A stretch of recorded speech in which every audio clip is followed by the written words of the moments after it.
Okay, flat earthers, I'm very disappointed in all of you, but I still love you.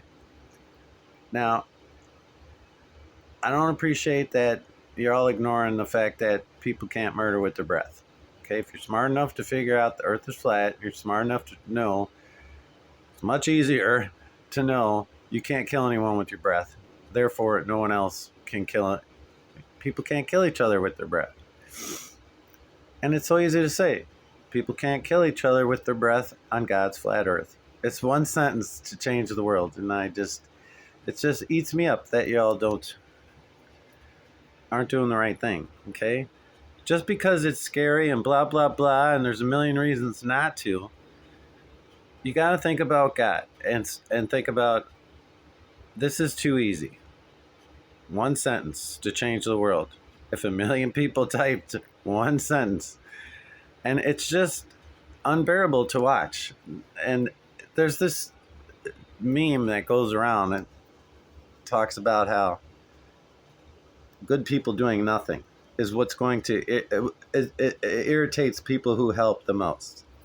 And it's true. It's very painful watching you guys, you know, going to work and paying your bills and watching the game and acting like you're already in heaven.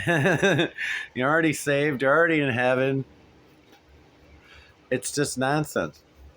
And we have to demand our politicians. We can't let you folks ignore us anymore, and we can't let the politicians ignore us anymore. We know the earth is flat. We're not putting up with this baloney, okay? The globe is dead.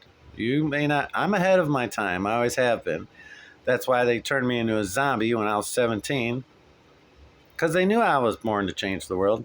And they knew Shaylin was born to change the world. That's why God put us in the same crib, okay?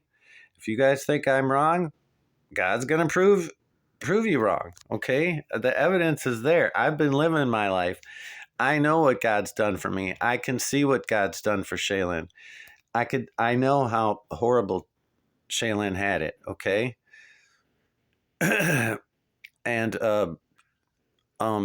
no one deserves that type of psychological torture. What happened to her, and she may not want to ever talk about it because it's too dark. But it still needs to be talked about. Now back to NASA. Okay, we're not flat earthers. It's time to demand NASA shut their doors. Get it out of our school books. We're not going to be ignored, and we're not going to let the politicians ignore it. We are done allowing politicians to ignore flat earth. Okay? You got to get it together.